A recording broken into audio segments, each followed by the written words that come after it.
नमस्कार मित्रांनो, मी समाधान नवले पाटील। तुम्ही पाहतात खटपट ओरिजिनल। शरद पवार यांच्या राजकारणाचा पाया म्हणजे सहकार क्षेत्र, ऊस कारखाने, दूध संघ, बाजार समित्या, शाळा, कॉलेज आणि बँका या सगळ्यांमधून पवारांनी पश्चिम महाराष्ट्रात आपलं मजबूत जाळं उभं केलेलं आहे। त्यामुळे भाजपला त्यांना त्या भागात पराभूत करणं जवळपास अशक्य झालं।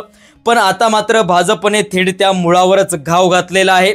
अमित शहा नुकतेच नगर जिल्ह्यातील प्रवानगरला गेले होते आणि शेतकऱ्यांचा मेळावा त्या ठिकाणी झाला। एका राजकीय संदेश त्या ठिकाणी होता, सहकार पंढरी असं म्हणत संकेत दिला आणि आता सहकार क्षेत्रावर भाजप लक्ष ठेवणार आहे। प्रवानगरला या ठिकाणी सहकारचं जन्मस्थान मानलं जातं आणि इथले विखे पाटील कुटुंब भाजपला गेल्यामुळे भाजपला मोठी भक्कम साथ मिळालेली आहे। त्यामुळे या सगळ्या प्रकल्पाला मंजुरी मिळू शकते आणि उद्योग लवकरच सुरू होऊ शकतं असं देखील बोललं जात आहे। भाजपने साखर उद्योग म्हणजे मोठं आर्थिक बळ आहे। देशातल्या साखर निर्मितींपैकी 60% महाराष्ट्रातून जाते, तर गेली 50 वर्षापासून या क्षेत्रात शरद पवारांचा दबदबा राहिलेला आहे।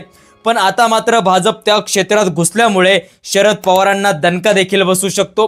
पवारांनी एकदा एक तालुका एक कारखाना असा नियम केला होता, पण आता तो बदलण्याने प्रयत्न सुरू आहे। भाजप साखर कारखान्यामध्ये देखील आणि साखर उद्योगात उतरल्यामुळे पवारांचं सहकार साम्राज्य आता ढासळणार का असा सवाल उपस्थित होत आहे। प्रवानगरचा मेळावा हा फक्त शेतकरी मेळावा नव्हता, तर महाराष्ट्राच्या राजकारणात बदल घडवणारा इशारा होता।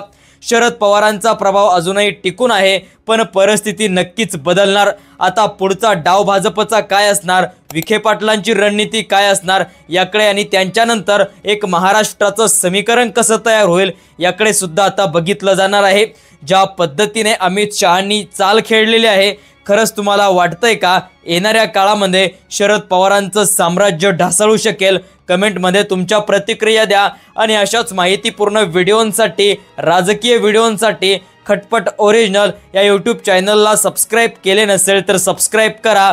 धन्यवाद। जय महाराष्ट्र।